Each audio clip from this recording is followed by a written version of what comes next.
membre permanent du Conseil de sécurité de l'ONU, constitue une évolution importante et significative en soutien à la souveraineté marocaine sur le Sahara. Elle s'inscrit dans la dynamique impulsée il y a quelques années par Sa Majesté le roi Mohammed VI et portée par de nombreux pays dans les différentes régions du monde en faveur de l'intégrité territoriale du Maroc et du plan d'autonomie comme cadre exclusif pour la résolution de ce différend régional. Les de la cause nationale ont été possibles grâce à un front interne uni et à des Marocains entièrement mobilisés là où ils se trouvent.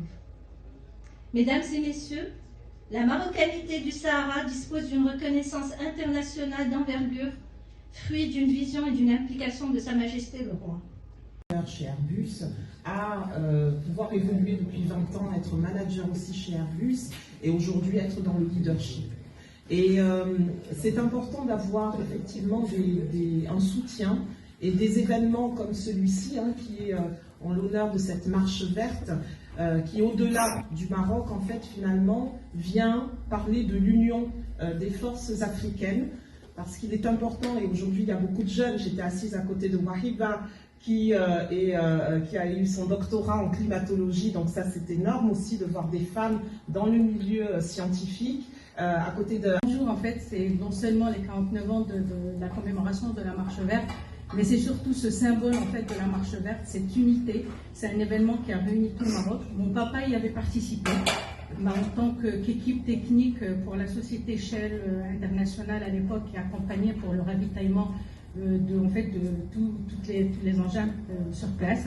Donc du coup, on a toujours entendu parler de la Marche verte à la maison, ça se transmet de génération en génération. Donc pour moi, c'est un honneur aujourd'hui de prendre la parole, 49 ans plus tard. Et puis... Et je voudrais vraiment vous remercier et surtout remercier Madame la Consul par rapport à cette thématique. Et j'ai un souhait aujourd'hui, je souhaiterais qu'on puisse nous mobiliser encore un peu plus et davantage dans le cadre de cette commémoration et pouvoir aussi transmettre aux générations futures, à nos enfants, à notre entourage, l'importance de la transmission de cette histoire. Voilà, et donc j'espère qu'à travers l'expérience terrain que nous essayons également de développer ici, au Maroc, nous aurons la possibilité de mutualiser nos compétences dans le secteur associatif pour pouvoir accompagner les associations et les coopératives de la région Sud-Sud pour mutualiser nos efforts, mettre en place des partenariats de stratégies gagnantes-gagnantes dans le secteur de l'économie sociale et solidaire. Voilà, je suis un peu émue. De vulgariser les choses pour que tout le monde puisse avoir accès à la bonne information. Et je fais un parallèle avec l'occasion qui nous réunit aujourd'hui, qui est le 49e anniversaire de la glorieuse Marche verte.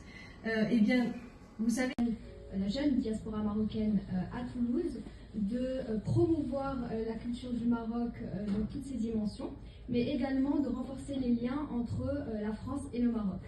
Comme en témoigne notamment notre dernier projet, qui était donc un voyage institutionnel à Rabat, en association avec l'association du Parlement des étudiants, dont le président Samir est présent ce soir. Donc nous allons très prochainement réaliser une projection du documentaire qui retrace ce voyage institutionnel le 15 novembre 2024. De monsieur et de parler de ce geste du 6 novembre, qu'ils ont eu ce geste simple et grandiose qui a montré au monde entier que le Maroc pouvait valoir ses droits légitimes, non pas par la force, mais par la paix, la solidarité et l'unité. Donc merci à nos aînés. Et en tant que jeune marocaine, je suis honorée de parler de la dynamique de mon pays, un Maroc en pleine mutation, riche de sa diversité et de ses régions, qui toutes contribuent à sa croissance et son attractivité du nord aux provinces du sud. Le nord du Maroc est devenu un pôle d'attractivité économique et industrielle grâce aux infrastructures, notamment comme le port de Tanger-Med, qui a transformé cette région en un centre logistique d'envergure. En me tournant vers les provinces du sud, je suis également frappée par leur essor et leur potentiel. Les provinces sahariennes sont aujourd'hui en plein développement grâce à des projets ambitieux dans les domaines des énergies renouvelables, du tourisme et des infrastructures. Cet élan de croissance inclusif est essentiel pour répondre aux attentes de la jeunesse marocaine, dans laquelle je fais partie, qui est de plus en plus ambitieuse et aspire à à des opportunités de carrière diversifiées dans toutes les régions du royaume.